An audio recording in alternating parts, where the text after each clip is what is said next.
Hello friends, knowledge मंडली की एक बिल्कुल नायाब सीरीज शुरू हुई है जिसको नाम दिया गया है टाट पट्टी सीरीज।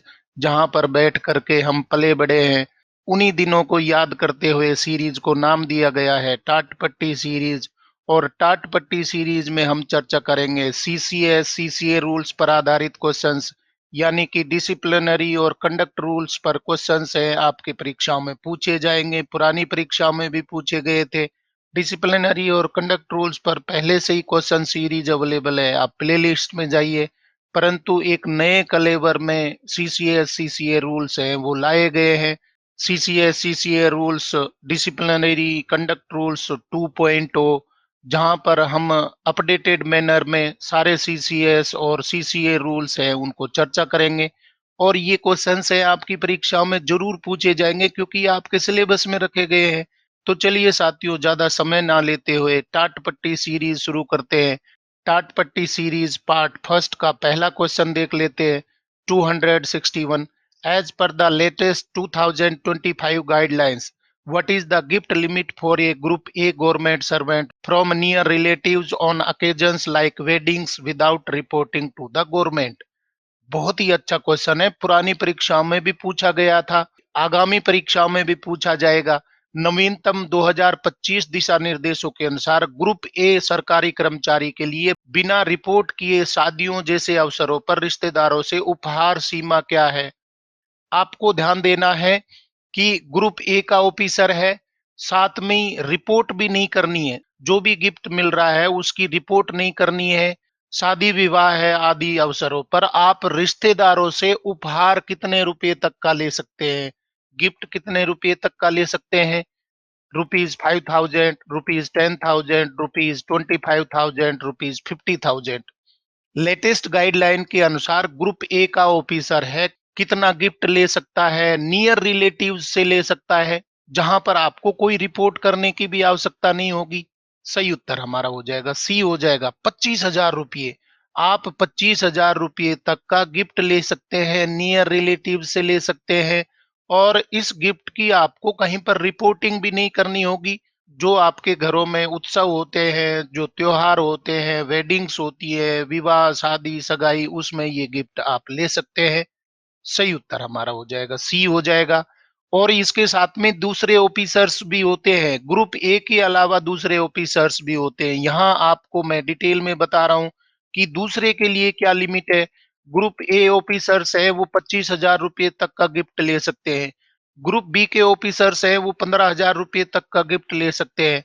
और ग्रुप सी के ऑफिसर्स है वो 7,500 रुपये तक का गिफ्ट ले सकते हैं। कौन से अकेजन्स में? जो पारिवारिक उत्सव होते हैं, सगाई शादी विवाह होते हैं, उन समय पर आप इतने रुपये तक का गिफ्ट ले सकते हैं। नियर रिलेटिव से ले सकते हैं, ऑफिशियल से नहीं ले सकते। नियर रिलेटिव से इतने रुपए तक का आप गिफ्ट ले सकते हैं, जिसकी सूचना आपको किसी को नहीं देनी पड़ेगी, सरकार को देनी नहीं पड़ेगी। बहुत ही अच्छा क्वेश्चन है। अगला सवाल देख लेते हैं। 262, which rule of CCS conduct rules 1964 prohibits A government servant from participating in any strike? CCS आचरण नियमावली 1964 का कौन सा नियम सरकारी कर्मचारी को किसी भी हड़ताल में भाग लेने से रोकता है?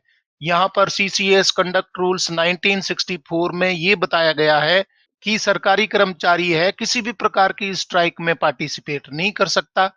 तो उसके लिए रूल कौन सा बनाया गया है? वो कोई रूल होगा, वो रूल पूछ लिया जाता है। कौन सा रूल होगा? Rule 5, rule 7, rule 9, rule 11। सही उत्तर क्या है? अगर आपको करेक्ट आंसर पता है तो आप कमेंट करते चलिए। सही उत्तर हमारा हो जाएगा बी, हो जाएगा। सीसीएस कंडक्ट रूल्स 1964 का रूल 7 है। रूल 7 में ये बताया गया है कि कोई भी सरकारी कर्मचारी है हड़ताल में भाग नहीं ले सकता है, बंद में पार्टिसिपेट नहीं कर सकता है। सही उत्तर हमारा हो जाएगा बी, हो जाएगा। अगला सवाल आ गया हमारा 263, under the CCA rules 1965 censure is classified as which type of penalty? छोटे छोटे क्वेश्चंस हैं, परंतु पुरानी परीक्षा में पूछे गए थे, आगामी परीक्षा में भी पूछे जाएंगे। क्योंकि इनके अलावा कौन से क्वेश्चंस बनेंगे, आप कमेंट करके बता दीजिए। सीसीए नियमावली 1965 के तहत परिनिंदा यानी कि सेंश्योर को किस प्रकार के दंड के रूप में वर्गीकृत किया गया है? कौन सा दंड माना गया है परिनिंदा, censure? Minor penalty, major penalty, not a penalty, administrative warning. Censure को किस प्रकार की पेनल्टी माना गया है, दंड माना गया है? सही उत्तर हमारा हो जाएगा ए, हो जाएगा माइनर पेनल्टी। मतलब कि पेनल्टी के दो टाइप बताए गए हैं। एक माइनर पेनल्टी है, लघु दंड होता है, और दूसरा मेजर पेनल्टी है, दीर्घ दंड है। और इनमें दोनों में कैटेगराइजेशन किया है, किसको माइनर पेनल्टी बोलेंगे, किसको मेजर पेनल्टी बोलेंगे। डिसिप्लिनरी रूल से संबंधित मेरे चैनल पर बहुत सारे क्वेश्चंस हैं, वो अवेलेबल हैं, आप देखिए। मेजर पेनल्टी किसको कहेंगे, माइनर पेनल्टी किसको कहेंगे। सीसीए रूल्स है, वो अपडेटेड मैनर में लाए जा रहे हैं 2.0 में। इस लेटेस्ट अपडेटेड सीरीज को नाम दिया गया है टाट पट्टी सीरीज। यहाँ पर सही उत्तर हो गया हमारा ए। अगला सवाल देख लेते 264। What is the maximum period for which A government servant can be placed under suspension initially? किसी सरकारी कर्मचारी को शुरुआत में अधिकतम कितनी अवधि के लिए निलंबन यानी कि सस्पेंशन के तहत रखा जा सकता है? शुरुआत में कितने दिनों तक सस्पेंड किया जा सकता है? 30 डेज, 90 डेज, 180 डेज, 1 ईयर। प्यारे प्यारे लॉजिकल क्वेश्चंस आ रहे हैं। इसी प्रकार के क्वेश्चंस हैं, आपकी परीक्षाओं में पूछे जाएंगे। कोई दूसरा तरीका है तो यार जरूर कमेंट करिए। सही उत्तर हमारा हो जाएगा बी, हो जाएगा 90 डेज। 90 दिनों के लिए शुरुआत में क्या किया जा सकता है, सस्पेंड किया जा सकता है। अधिकतम शुरुआत में 90 दिनों तक सस्पेंशन किया जा सकता है। 90 दिनों के बाद में आगे भी बढ़ाया जा सकता है और रिवोक भी किया जा सकता है। परंतु शुरुआत में अधिकतम कितने समय के लिए निलंबन में रखा जा सकता है? 90 डेज में रखा जा सकता है। सही उत्तर हमारा हो जाएगा बी, हो जाएगा। क्वेश्चन आ गया हमारा 265। Which of the following is not a major penalty under rule 11 of CCS CCA rules? CCS CCA नियमों के नियम 11 के तहत निम्नलिखित में से कौन सा दीर्घ दंड नहीं है, मतलब कि मेजर पेनल्टी नहीं है? यहाँ पर रूल 11 है, वो भी पूछ लिया जाता है। सीसीएस सीसीए रूल्स का रूल 11 है, वो किससे संबंधित है? मेजर पेनल्टी से संबंधित है। जिसके अंदर कौन सा है जो कि मेजर पेनल्टी की कैटेगरी में नहीं आता है? कंपलसरी रिटायरमेंट क्या मेजर पेनल्टी होगी? रिमूवल फ्रॉम सर्विस क्या मेजर पेनल्टी होगी? विद होल्डिंग ऑफ प्रमोशन क्या मेजर पेनल्टी होगी? डिसमिसल फ्रॉम सर्विस क्या मेजर पेनल्टी होगी या नहीं होगी? आप जरूर कमेंट करते रहिए। यहाँ सही उत्तर हमारा हो जाएगा सी, हो जाएगा with holding of promotion. Promotion रोकना एक मेजर पेनल्टी में नहीं आता, ये माइनर पेनल्टी की कैटेगरी है। माइनर में इसको शामिल करेंगे। कर्मचारी को अनिवार्य रूप से सेवानिवृत्त कर दिया है तो ये क्या हो जाएगा, मेजर पेनल्टी हो जाएगी।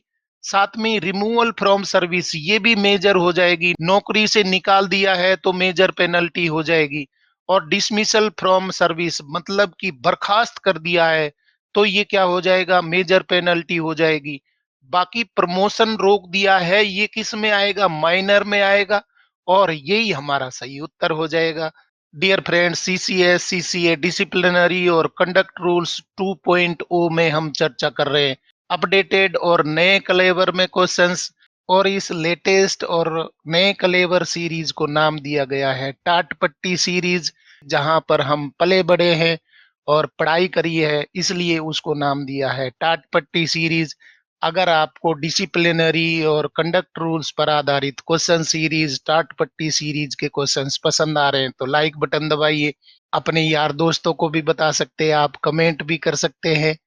टाट पट्टी सीरीज का अगला सवाल आ गया 266। A government servant shall be deemed to be suspended if he remains in detention police custody for a period exceeding. यदि कोई सरकारी कर्मचारी कितनी अवधि से अधिक हिरासत यानी कि पुलिस हिरासत में रहता है तो उसे निलंबित माना जाएगा? मैं आपको बता रहा हूं कि ये क्वेश्चंस हैं, आपकी परीक्षाओं में जरूर मिलेंगे। सारे के सारे क्वेश्चंस हैं, आपको देखने को मिलेंगे। टाट पट्टी सीरीज ने आपका बेस बनाया है तो परीक्षा में ये सफलता भी दिलाएगा। 12 आवर्स, 24 आवर्स, 48 आवर्स, 72 आवर्स। यदि कोई सरकारी कर्मचारी कितनी अवधि तक पुलिस हिरासत में रहता है, पुलिस कस्टडी में रहता है, तो ऐसा माना जाएगा कि वो सस्पेंड हो चुका है।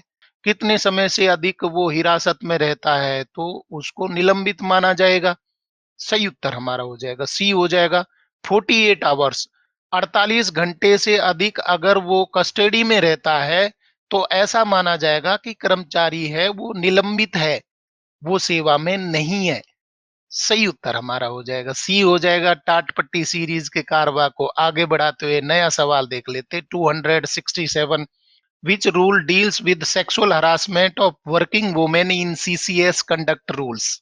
सीसीएस आचरण नियमों में कामकाजी महिलाओं के यौन उत्पीड़न से संबंधित कौन सा नियम है।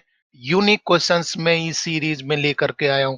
कामकाजी महिलाओं के यौन उत्पीड़न से संबंधित कौन सा कंडक्ट रूल बनाया गया है। Rule 3A, rule 3B, rule 3C, rule 4। तो आपको याद रखना होगा sexual harassment of working women है उनसे संबंधित कौन सा कंडक्ट रूल है, आपको याद रखना होगा। ये रूल भी पूछ लिए जाते हैं। सही उत्तर हमारा हो जाएगा सी हो जाएगा rule 3C। CCS conduct rule में ये कहा गया है कि रूल 3C है वो किससे संबंधित है, sexual harassment of working women है उसके लिए बनाया गया है। किस तरीके से प्रोहिबिट किया जा सकता है सेक्सुअल हरासमेंट को, ये रूल 3C में बताया गया है। सही उत्तर हमारा हो जाएगा सी हो जाएगा। Next question 268। For how many years must a government servant wait after retirement before accepting commercial employment without prior permission? एक सरकारी कर्मचारी को सेवानिवृत्ति के कितने वर्षों बाद पूर्व अनुमति के बिना व्यावसायिक रोजगार स्वीकार करने के लिए प्रतीक्षा करनी चाहिए। गजब का क्वेश्चन है।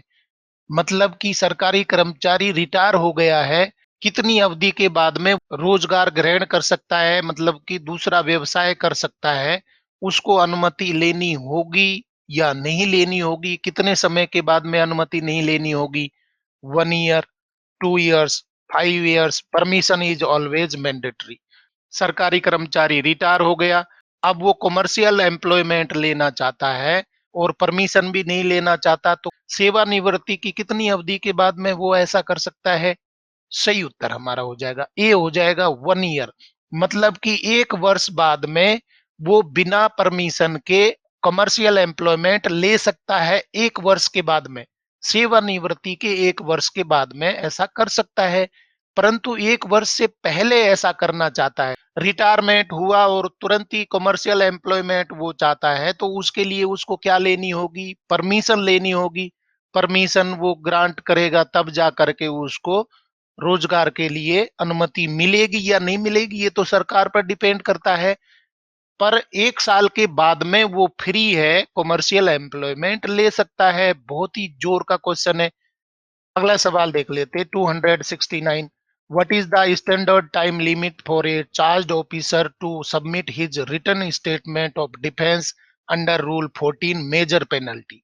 नियम 14 दीर्घ दंड के तहत आरोपी अधिकारी को अपना लिखित रक्षा विवरण प्रस्तुत करने के लिए मानक समय सीमा क्या है। मतलब कि मेजर पेनल्टी का आरोप लगा है, सीसीएस रूल 14 के तहत चार्जशीट उसको मिली है, तो अपने डिफेंस में, अपने बचाव में वो लिखित विवरण दे सकता है। कितने दिनों का समय दिया गया है, बहुत ही जोर का क्वेश्चन है। पुरानी परीक्षाओं में ये क्वेश्चंस बार बार रिपीट हुए थे। अगर नहीं हुए तो आप कमेंट करके बता दीजिए। 10 डेज, 15 डेज, 30 डेज, 45 डेज, कितने दिनों का समय दिया जाएगा। मेजर पेनल्टी की चार्जशीट उसको मिली है रूल 14 के तहत। अपनी डिफेंस में, अपने बचाव में वो रिटर्न स्टेटमेंट देगा, उसका समय कितना दिया गया है। सही उत्तर हमारा हो जाएगा ए हो जाएगा 10 डेज। 10 दिनों का समय दिया गया है। 10 दिनों के अंदर वो अपने बचाव में, अपने पक्ष में लिखित जवाब दे सकता है 14 CC के तहत। करेक्ट आंसर विल बी ए। और हमारा क्वेश्चन आ गया 270। Subsistence allowance during suspension is generally what percentage of the basic पे। निलंबन के दौरान निर्वाह भत्ता आमतौर पर मूल वेतन का कितना प्रतिशत होता है। बिल्कुल आसान क्वेश्चन है, परंतु इस प्रकार के छोटे छोटे क्वेश्चंस हैं वही हम गलत करके आ जाते हैं। इस प्रकार के क्वेश्चंस को गलत करके हम एग्जाम हॉल से बाहर आते हैं तो हमारा चेहरा देखने लायक बनता है। 25%, 50%, 75%, 100%। निलंबन के दौरान निर्वाह भत्ता है वो कितने प्रतिशत मिलता है, मूल वेतन का कितना प्रतिशत मिलता है। सही उत्तर हमारा हो जाएगा बी हो जाएगा 50%। 50% मिलेगा। और ये 50% में क्या क्या चीजें शामिल होंगी वो भी हम चर्चा कर चुके हैं, आप पहले वाले वीडियो देखिए। और अपडेटेड देखना है तो टाट पट्टी सीरीज पर बने रहिए। डियर फ्रेंड्स, सीसीएस और सीसीए रूल्स है आपकी परीक्षाओं के सिलेबस में रखे गए हैं। सीसीएस सीसीए रूल्स है वो अपडेटेड मैनर में लाए जा रहे हैं 2.0 सीरीज में। सीसीएस सीसीए रूल्स के लेटेस्ट वर्जन के लिए, अपडेटेड वर्जन के लिए बिल्कुल एक नायाब सीरीज शुरू की गई है, जिसको नाम दिया गया है टाट पट्टी सीरीज। टाट पट्टी सीरीज का मतलब है कि जिन पर बैठ करके और हम पढ़ करके आज यहाँ तक पहुंचे हैं, तो उस बेस लेवल की चर्चा करना बहुत जरूरी है। बेस है वो आपको हाइट तक ले जाता है। तो सीसीएस सीसीए डिसिप्लिनरी और कंडक्ट रूल्स 2.0 में हम चर्चा कर रहे हैं लेटेस्ट और अपडेटेड वर्जन पर आधारित क्वेश्चंस। ये क्वेश्चंस आपकी परीक्षा में देखने को निश्चित रूप से मिलेंगे। डियर फ्रेंड्स, सीसीएस सीसीए 2.0 की सीरीज टाट पट्टी सीरीज के क्वेश्चंस अगर आपको पसंद आ रहे हैं तो लाइक बटन दबाइए, अपने यार दोस्तों को भी बता सकते हैं, आप कमेंट भी कर सकते हैं। किसी क्वेश्चन में अगर आपको उलझन लग रही है, एम्बिग्यूटी है, तो आप कमेंट करके बताइए। आप बेल आइकन भी दबा दीजिए जिससे कि नया कोई अपडेट आए तो आपको अलार्म मिल जाए। टाट पट्टी सीरीज का अगला सवाल आ गया 271। Which rule states that every government servant shell at all times maintain absolute integrity. कौन सा नियम कहता है कि प्रत्येक सरकारी कर्मचारी हर समय पूर्ण सत्यनिष्ठा बनाए रखेगा। एब्सोल्यूट इंटीग्रिटी उसको मेंटेन करनी होगी। और इंटीग्रिटी में गड़बड़ हुई मतलब कि डाउटफुल हुई तो आपकी नौकरी गई। एब्सोल्यूट इंटीग्रिटी आपको मेंटेन करनी होगी। ये कौन से रूल में बताया गया है? Rule 1, rule 2, rule 3, 1 first, rule 4। तो एब्सोल्यूट इंटीग्रिटी है वो हर गवर्नमेंट एम्प्लॉय को मेंटेन करनी होगी। कौन से रूल के तहत? सही उत्तर हमारा हो जाएगा सी हो जाएगा, रूल 3, 1 फर्स्ट। एब्सोल्यूट इंटीग्रिटी से संबंधित कौन सा रूल बनाया गया है? रूल 3, 1 का फर्स्ट है वो बनाया गया है। वो किससे संबंधित है? कि आपको एब्सोल्यूट इंटीग्रिटी मेंटेन करनी होगी, बनानी होगी। आपकी इंटीग्रिटी डाउटफुल हुई या इंटीग्रिटी आपने लूज करी मतलब की नौकरी गई। सही उत्तर हमारा हो जाएगा सी हो जाएगा। अगला सवाल देख लेते हैं 272। Can a government servant become an office bearer of A political party. क्या कोई सरकारी कर्मचारी किसी राजनीतिक दल का पदाधिकारी बन सकता है? ऑफिस बियरर बन सकता है या नहीं बन सकता है? Yes with permission, yes after 5 years of service, no it is prohibited under rule 5 only for local elections. तो ऑफिस बियरर बन सकता है, पदाधिकारी बन सकता है किसी राजनीतिक दल का, कर्मचारी किसी राजनीतिक दल का पदाधिकारी बन सकता है या नहीं बन सकता। आप कमेंट करते रहिए। आपको उत्तर पता है तो कमेंट कर दीजिए, मेरे आंसर बताने से पहले ही कमेंट करिए। सही उत्तर हमारा हो जाएगा सी हो जाएगा, नो इट इज प्रोहिबिटेड। और यहाँ रूल भी बता दिया गया, रूल 5 के तहत आपको प्रोहिबिट किया गया है। कोई भी ऑफिस बियरर आप नहीं बन सकते। गवर्नमेंट सर्वेंट है, पॉलिटिकल पार्टी का ऑफिस बियरर नहीं बन सकता, पदाधिकारी नहीं बन सकता। गजब का क्वेश्चन है। सही उत्तर हमारा हो जाएगा सी हो जाएगा। टाट पट्टी सीरीज का अगला सवाल आ गया 273। A disciplinary authority may nominate an officer to present the case on its behalf, this officer is called. एक अनुशासनात्मक प्राधिकारी अपनी ओर से मामला प्रस्तुत करने के लिए एक अधिकारी को नामित कर सकता है। इस अधिकारी को कहा जाता है।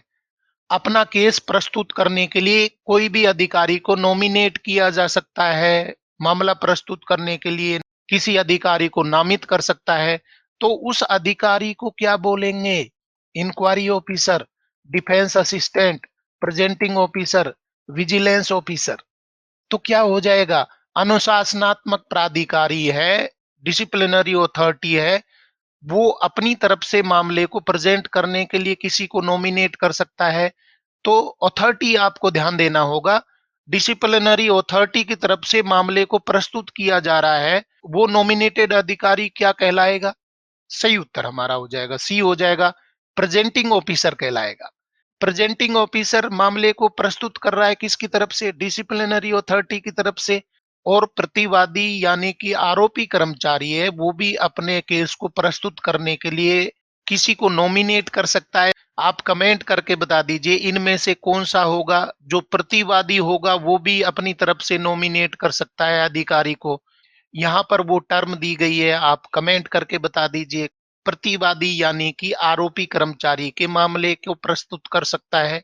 यहाँ पर सही उत्तर हमारा हो जाएगा सी हो जाएगा, प्रेजेंटिंग ऑफिसर कहलाता है जो कि डिसिप्लिनरी अथॉरिटी की तरफ से मामले को प्रस्तुत करता है। क्वेश्चन आ गया हमारा 274, under rule 16 of CCS CCA rules minor penalty is a regular formal oral inquiry mandatory. नियम 16 लघु दंड के तहत क्या नियमित औपचारिक मौखिक जांच अनिवार्य है? यहां आपको ध्यान देना है, सीसीए सीसीए रूल्स के तहत, रूल 16 के तहत चार्जशीट लगी है, माइनर पेनल्टी उसमें मिलेगी। तो क्या फॉर्मल ओरल इंक्वायरी जरूरी है इसके लिए? ऑप्शन देख लीजिए कौन सा उत्तर ठीक हो जाएगा। No, usually based on written representation, only if the employ request, only if the penalty is censure, yes always. आपको ध्यान देना है, रेगुलर फॉर्मल इंक्वायरी करनी है, परंतु यहाँ ओरल शब्द आया है, तो क्या ये ओरल इंक्वायरी मैंडेटरी होगी या नहीं होगी? सही उत्तर हमारा हो जाएगा ए हो जाएगा, नो। ओरल का मतलब है आपने बोला, चीजें हैं वो हवा में चली गई, तो रिटन होना चाहिए।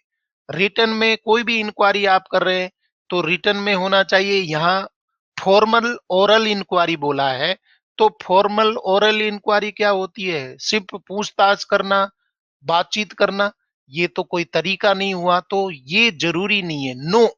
Usually based on written representation मतलब रिटन में होना चाहिए। अगर आप इंक्वायरी कर रहे हैं, फॉर्मल इंक्वायरी कर रहे हैं, तो रिटन रिप्रेजेंटेशन होना चाहिए, लिखित में होना चाहिए।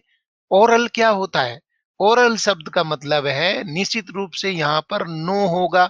16 सीसी में किस तरीके से इंक्वायरी बैठती है नहीं बैठती है, वो हम इससे पहले वाले वीडियोज में सीरीज में चर्चा कर चुके हैं। और अगर आपको अपडेटेड मैनर में देखना है तो टाट पट्टी सीरीज पर बने रहिए, मैं आपको बताऊंगा। यहाँ पर सही उत्तर हमारा हो जाएगा ए हो जाएगा। क्वेश्चन आ गया हमारा 275, which of the following does not amount to a penalty under CCA rules. निम्नलिखित में से कौन सा सीसीए नियमों के तहत दंड के अंतर्गत नहीं आता? इनमें से दंड कौन सा नहीं माना जाता है सीसीए रूल्स के तहत? Retirement on superannuation, suspension, termination of service of A probationer, all of the above.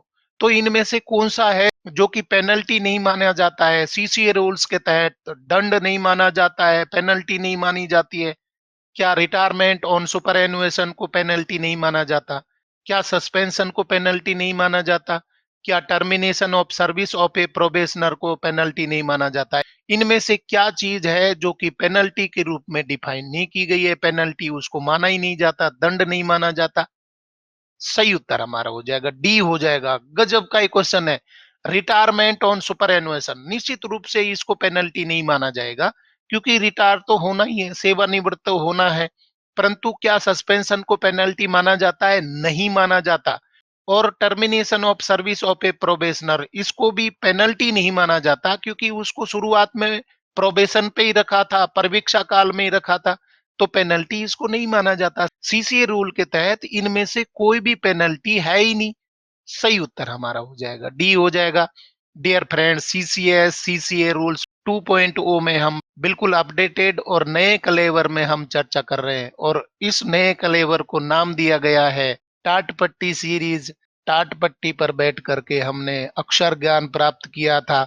अगर आपको टाट पट्टी सीरीज के क्वेश्चंस पसंद आ रहे हैं तो लाइक बटन दबाइए, अपने यार दोस्तों को भी बता सकते हैं, आप कमेंट भी कर सकते हैं। टाट पट्टी सीरीज का अगला सवाल आ गया 276, the inquiry officer must submit the inquiry report within how many months from the date of appointment. जांच अधिकारी को नियुक्ति की तारीख से कितने महीनों के भीतर जांच रिपोर्ट प्रस्तुत करनी होगी? 3 मंथ्स, 6 मंथ्स, 9 मंथ्स, 12 मंथ्स। हर क्वेश्चन बहुत ही इंपॉर्टेंट है, बार बार बोलने का मन होता है। ये पुरानी परीक्षाओं में पूछे गए थे, आगामी परीक्षाओं में भी आपको खड़े मिलेंगे। समुद्र मंथन से अमृत के रूप में क्वेश्चन निकल के आ रहे हैं, आपको परीक्षा में दिखेंगे, मिलेंगे। इंक्वायरी रिपोर्ट कितने दिनों के अंदर इंक्वायरी ऑफिसर को जमा करनी होगी, सबमिट करनी होगी? सही उत्तर हमारा हो जाएगा बी हो जाएगा। 6 महीने का समय दिया गया है, 6 महीने के अंदर आपको इंक्वायरी करके और रिपोर्ट है हायर अथॉरिटी को, डिसिप्लिनरी अथॉरिटी को जमा करनी होगी। सही उत्तर हमारा हो जाएगा बी हो जाएगा। Move to question number 277। Rule 20 of conduct rules prohibits government servants from bringing outside influence for service matters. This is known as. आचरण नियमों का नियम 20 सरकारी कर्मचारियों को सेवा मामलों के लिए बाहरी प्रभाव लाने से रोकता है, इसे कहा जाता है। बाहरी प्रभाव आपको रोकना होगा, ये कंडक्ट रूल बताया गया है। तो रूल भी ध्यान रख लीजिए, रूल 20 है, ये कंडक्ट रूल है। बताया गया है कि आप बाहरी प्रभाव नहीं डाल सकते, बाहरी इन्फ्लुएंस नहीं डलवा सकते सर्विस मैटर्स में। तो ये क्या कहलाता है, इसे क्या कहा जाता है? Political neutrality, canvassing, bribery, misconduct. सही सटीक शब्द क्या हो जाएगा? सही उत्तर हमारा हो जाएगा बी हो जाएगा, कैनवासिंग। आप जुगाड़ नहीं करवा सकते, आप प्रभाव नहीं डलवा सकते। कोई पॉलिटिकल पार्टी का या कोई बड़े अधिकारी का प्रभाव सर्विस मैटर पर नहीं डलवा सकते, कैनवासिंग आप नहीं करवा सकते। और इस कैनवासिंग से संबंधित कौन सा रूल बताया गया है? रूल 20 बनाया गया है, इसके तहत आप कैनवासिंग नहीं कर सकते। अगला सवाल देख लेते 278। What is the time limit for filing an appeal against an order of penalty? दंड के आदेश के खिलाफ अपील दायर करने की समय सीमा क्या है? 30 डेज, 45 डेज, 60 डेज, 90 डेज। मतलब कि कोई पेनल्टी इम्पोज हो गई है, कोई ऑर्डर मिल गया है, पेनल्टी का ऑर्डर मिल गया है, तो आप अपील कर सकते हैं। वो अपील करने का समय क्या है?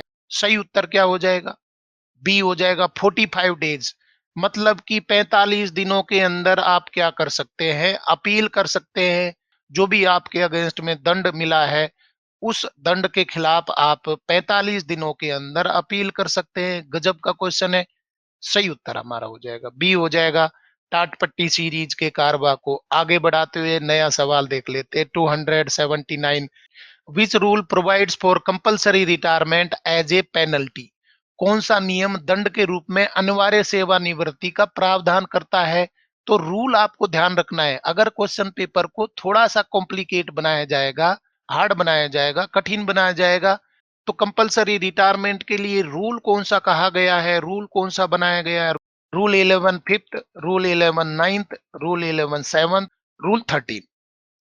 सही उत्तर क्या हो जाएगा? सी हो जाएगा, रूल 11 सेवंथ। अनिवार्य सेवानिवृत्ति मतलब कि मेजर पेनल्टी के लिए रूल 11 बनाए, जिसमें अनिवार्य सेवानिवृत्ति है वो कौन सी बनाई गई है, उसके लिए स्पेसिफाई कर दिया है। रूल 11 का 7 है, वो क्या बताता है?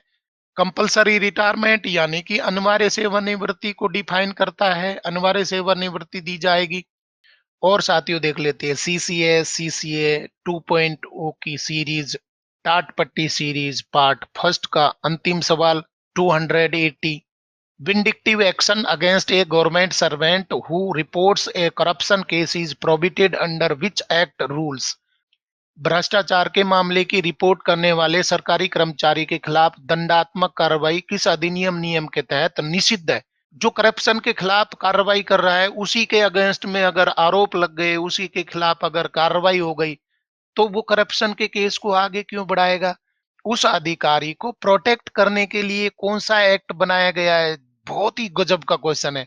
इस प्रकार का क्वेश्चन आपने पहली बार देखा होगा। Whistle blower protection act, conduct rules, RTI act, IPC. भ्रष्टाचार के मामले की रिपोर्ट करने वाले, जिसने भ्रष्टाचार के मामले की रिपोर्ट करी, उसको सुरक्षित करना है, अधिकारी को, कर्मचारी को सुरक्षित करना है। नहीं तो उसी को लपेट दिया जाएगा तो वो भ्रष्टाचार का मामला खोलेगा ही क्यों? तो उस अधिकारी कर्मचारी को सुरक्षित करने के लिए कौन सा अधिनियम नियम बनाया गया है? सही उत्तर हमारा हो जाएगा ए हो जाएगा, whistle blower protection act. Whistle blower protection act है वो बनाया गया है, जो भंडा फोड़ता है, जो अधिकारी कर्मचारी भंडा फोड़ता है, उसको प्रोटेक्शन दिया जाता है। कौन से एक्ट के तहत? विसिल ब्लोवर प्रोटेक्शन एक्ट के तहत। विसिल ब्लोवर प्रोटेक्शन एक्ट है वो कब आया था, ये कमेंट करके बता दीजिए। यहां पर बताया गया है कि भ्रष्टाचार के मामले की रिपोर्ट करने वाले सरकारी कर्मचारी के खिलाफ दंडात्मक कार्रवाई किस अधिनियम नियम के तहत निषिद्ध है, उसके खिलाफ कार्रवाई नहीं होगी। सही उत्तर हमारा हो जाएगा ए हो जाएगा। इस तरीके से साथियों सीसीए रूल्स पर आधारित क्वेश्चन सीरीज टाट पट्टी सीरीज पार्ट फर्स्ट हम कंप्लीट कर चुके हैं, और सीसीए डिसिप्लिनरी और कंडक्ट रूल्स पर हम अभी तक 280 क्वेश्चंस कंप्लीट कर चुके हैं। अभी आज हमने 20 क्वेश्चंस किए हैं, ये आपको परीक्षाओं में मिलेंगे, आप जरूर देखिए। सीसीए रूल्स पर आधारित 2.0 को लाया जा रहा है, पेश किया जा रहा है नॉलेज मंडली की बिल्कुल एक नायाब सीरीज, जिसको नाम दिया गया टाट पट्टी सीरीज।